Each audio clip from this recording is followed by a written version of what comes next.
রেদওয়ান রাহাত আপনি লিখেছেন, আমি অনেক সময় তেলাওয়াত শুনি, মাঝে মধ্যে কিছু তেলাওয়াত শুনি যেগুলোতে তেলাওয়াতের পেছনে এক ধরনের হালকা বৃষ্টির আওয়াজ থাকে, এগুলো কি শোনা জায়েজ হবে? যদি একেবারেই নিরেট বৃষ্টির আওয়াজই হয় তাহলে ঠিক আছে, কিন্তু যদি এটা সাথে আপনার খুব সূক্ষ্ম মিউজিকের সংযোগ থাকে তাহলে সেক্ষেত্রে সেটি শোনা জায়েজ হবে না। মোহাম্মদ সাকিব আল হাসান এই আইডি থেকে আপনি লিখেছেন, জাগতিক শিক্ষাটাকে কতটুকু গুরুত্ব দেওয়া উচিত? জাগতিক শিক্ষা, দুনিয়াবী শিক্ষা যতটুকু জানলে নিজের উপকার হবে, অন্য মানুষ উপকার করতে পারবো, ততটুকু আমরা অবশ্যই জ্ঞান অর্জন করবো এবং অন্যদেরকে উপকৃত করার উদ্দেশ্যে ডাক্তার, ইঞ্জিনিয়ারিং বা বিভিন্ন শিক্ষা ডিগ্রি যদি আপনি অর্জন করেন তাহলে সেক্ষেত্রে আপনি সওয়াব পাবেন আল্লাহ তাআলার কাছে। এর কারণে যদি নিয়ত থাকে অন্যকে উপকৃত করা, ইনশাআল্লাহর কারণে আপনি বরং সওয়াব পাবেন আল্লাহ তাআলার কাছে। আরিফ আল ইসলাম এডি থেকে আপনি লিখেন, সমস্ত ইবাদত করার সুযোগ হয় আলহামদুলিল্লাহ, কিন্তু গুনাহ ছাড়তে পারছি না, করণীয় কি? গুনাহ ছাড়তে পারাটা খুব কঠিন কাজ, অন্যান্য ইবাদতের তুলনায় গুনাহ ছাড়াটা অনেক বেশি চ্যালেঞ্জিং কাজ এবং অনেক বেশি কষ্টের কাজ। সেজন্য গুনাহ থেকে বাঁচার জন্য এবং গুনাহ ছাড়ার জন্য প্রয়োজন হলো দৃঢ় মনোবল এবং গুনাহ ছাড়ার গুরুত্ব বুঝতে পারা। নবী সাল্লাল্লাহু আলাইহি ওয়াসাল্লাম তার একজন প্রিয় সাহাবীকে বলেছেন, ইত্তাকিল মাহারিমা তাকুন আবাদান নাস, তুমি হারাম কাজ থেকে বেঁচে থাকো তাহলে সবচেয়ে বড় আবেদ হতে পারবে। মানুষদের মধ্যে সবচেয়ে বড় ইবাদত গুজার হতে হলে তোমার হারাম কাজ থেকে বেঁচে থাকতে হবে। হারাম কাজ থেকে বেঁচে থাকাটাই হলো সবচেয়ে বড় ইবাদত গুজার হওয়া। এই জন্য হারাম কাজ থেকে বেঁচে থাকার গুরুত্বটা আমাদেরকে অনুধাবন করতে হবে, আঁচ করতে হবে, উপলব্ধি করতে হবে এবং হারাম কাজ থেকে বেঁচে থাকার জন্য হারাম পরিবেশ ছাড়তে হবে, গুনাহের পরিবেশ ছাড়তে হবে এবং নেককারদের পরিবেশ থাকতে হবে। আল্লাহ তাআলা বলেছেন, ইয়া আইয়ুহাল্লাযীনা আমানু তাকুল্লাহ ওয়া কুনু মা'আস সাদিকিন, হে ঈমানদারগণ তোমরা তাকওয়া অবলম্বন করো, গুনাহ বর্জন করো, আল্লাহর ভয় অন্তর ধারণ লালন করো এবং নেককারদের সঙ্গ অবলম্বন করো। তাওহীদ বিন জিহাদ আপনি লিখেছেন, সুন্নত অনুযায়ী রাতে সূরা মুলক পড়ার নিয়ম, সেই সূরা আমি যদি বিতরের নামাজে পড়ি তাহলে কি আমার রাতের সূরা মুলক আদায় হবে? আসলে নামাজের মধ্যে পাঠ করলে সেটা এখানে উদ্দেশ্য না, বরং নামাজের বাইরে রাতে সূরা মুলক পাঠ করা উচিত। আফরোজা খানম আপনি লিখেছেন, ব্যাংকে টাকা জমা রাখলে যে লাভের অংশ দেওয়া হয়, এই টাকা ব্যাংকে রেখে আসবো নাকি কোনো গরিব দুঃখী মানুষকে সওয়াবের নিয়ত ছাড়া এমনিতে দিয়ে দেবো? যদি আপনার কাছে অটোমেটিক্যালি এটা চলে আসে তাহলে গরিব দুঃখীকে দিয়ে দিবেন সওয়াবের নিয়ত করা ছাড়া, আর যথাসময় ইসলামী ব্যাংকিংগুলোর সাথে লেনদেন করার চেষ্টা করবেন। সুমাইয়া আক্তার লিখেছেন, আমরা জানি জন্ম নিয়ন্ত্রণ করা উচিত নয়, তবে বাংলাদেশের প্রেক্ষাপটে অর্থাৎ আমাদের দেশে যে আয়তনের তুলনায় জনসংখ্যা অনেক বেশি, এমন অবস্থায় আমাদের সবার কি জন্ম নিয়ন্ত্রণ করা উচিত নয়? না, আমাদের জন্ম নিয়ন্ত্রণ করা উচিত নয়।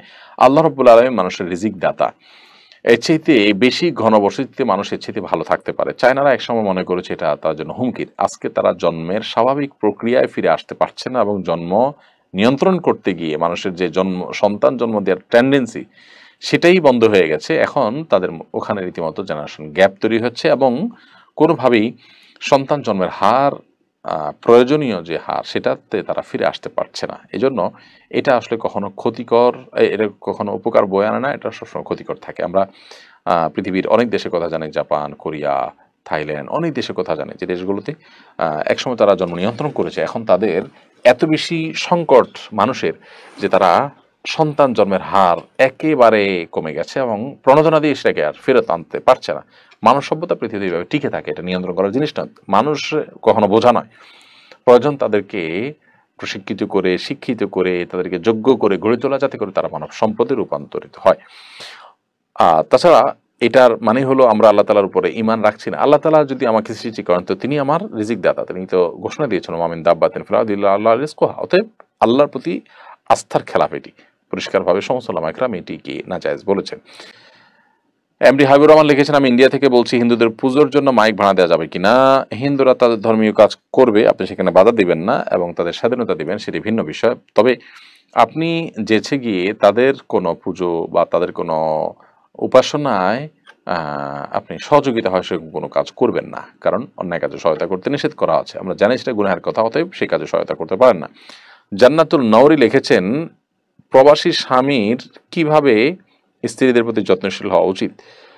স্বামী হোক আর স্ত্রী হোক, দূর দেশে থাকলে একে অন্যের প্রতি আসলে যত্নশীল হতে পারে না, এই জন্য খুব বেশি সময় এরকম থাকা উচিত না। তারপরে যেটি হতে পারে যে দূর থেকে ফোনে কথা বলা, খোঁজখবর নেওয়া, সদাচরণ করা, অসুস্থ হলে মানুষকে দিয়ে শুশ্রূষা করানো, পুরুষ হলে অন্য পুরুষকে দিয়ে, নারী হলে অন্য নারীকে দিয়ে ডাক্তার দেখানো, উদ্যোগ নেওয়া, আন্তরিক হওয়া, সদাচরণ করা এবং যত দ্রুত সম্ভব একে অন্যের কাছাকাছি চলে আসা।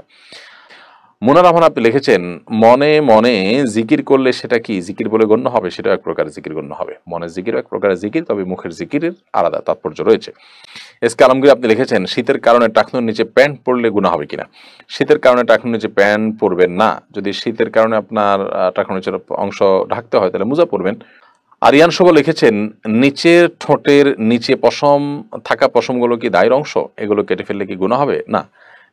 এই যে ইয়েগুলো, দাড়িগুলো, আপনার লোমগুলো, এগুলোকে কাটা উচিত না। অনেক ওলামায়ে কেরাম, বিশেষ করে আশরাফুল রহমাতুল্লাহ আলাইহি, এগুলোকে ছোট দাড়ি বা বাচ্চা দাড়ি বলেছেন, এই জন্য এটা কাটা উচিত না। মাইনুল ইসলাম মাসুম লিখেছেন, এমন কিছু ফজিলতপূর্ণ আমল জানতে চাই যেগুলো দৈনন্দিন কাজের পাশাপাশি করা যায়। দৈনন্দিন কাজের পাশাপাশি করা যায় এরকম আমল আছে। সুবহানাল্লাহ, আলহামদুলিল্লাহ, লা ইলাহা ইল্লাল্লাহ, আল্লাহু আকবার, সুবহানাল্লাহ ওয়া বিহামদিহি, সুবহানাল্লাহিল আযীম, অন্যকে সৎ কাজের আদেশ দেওয়া, অসৎ কাজ থেকে বাধা প্রদান করা।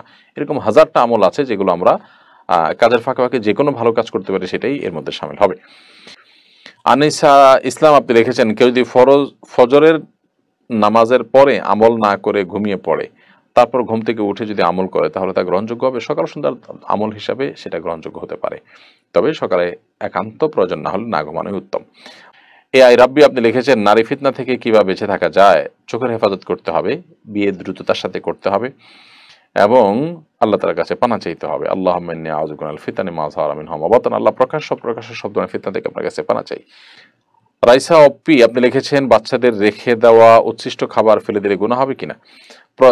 একান্ত বাধ্য না হলে ফেলে দেওয়া উচিত না। খাবার উপযোগী থাকে নাই, কেউ খেতে চাচ্ছেন না, খাওয়ার মতো লোক নাই, তাহলে সেক্ষেত্রে কোনো প্রাণীকে দিলেন, সেটা জায়েজ হতে পারে। আদারওয়াইজ ওটা অন্যদের খেয়ে ফেলা উত্তম।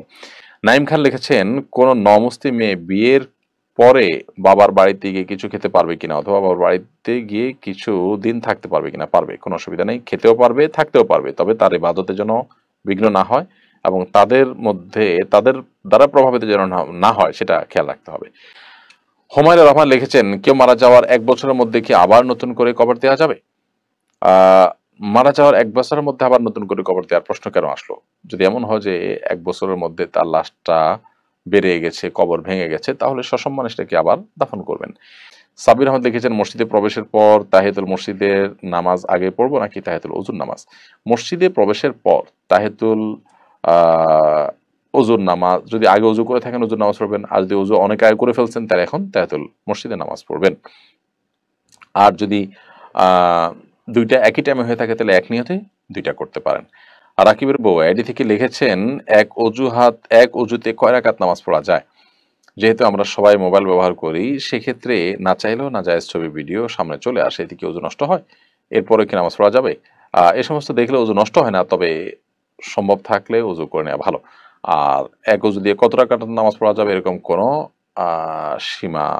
সীমাবদ্ধতা নেই, বরং যতক্ষণ ওযু থাকবে ততক্ষণ আপনি যত খুশি তত নামাজ পড়তে পারবেন। সিনথিয়া প্রমাণিক অর্পিতা লিখেছেন, মসজিদের মাইকে মৃত্যুর সংবাদ, কোনো কিছু হারানোর সংবাদ, এগুলো দেওয়া যাবে কিনা? মসজিদের মাইকে কোনো কিছু হারানোর সংবাদ দেওয়া যাবে না, আর মৃত্যুর সংবাদ দেওয়া যাবে না, তবে জানাজার ঘোষণা দেওয়া যেতে পারে যে মসজিদে যে অমুকের জানাজায় এত সময় অমুক জায়গা হবে, একটা ইবাদতের ঘোষণা যাচ্ছে, সেই হিসাবে দেওয়া যেতে পারে।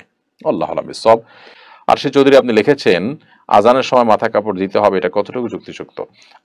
আজানের সময় মেয়েদেরকে মাথা কাপড় দিতে হবে এরকম কোনো কথা কোন দেশে কথা বলা নেই। আমাদের দেশে অনেকে মনে করেন যে আজান শুরু হলে মেয়েরা মাথায় কাপড় দিতে হয়, মাথায় ঘোমটা দিতে হবে। আজান দিলে তারা সাধারণ অবস্থায়, পবিত্র অবস্থায় ওযু করে নামাজ পড়তে হবে, এটা হলো মূল বিষয়। মাথায় কাপড় দেওয়ার সাথে আজানের আসলে সম্পর্ক নেই।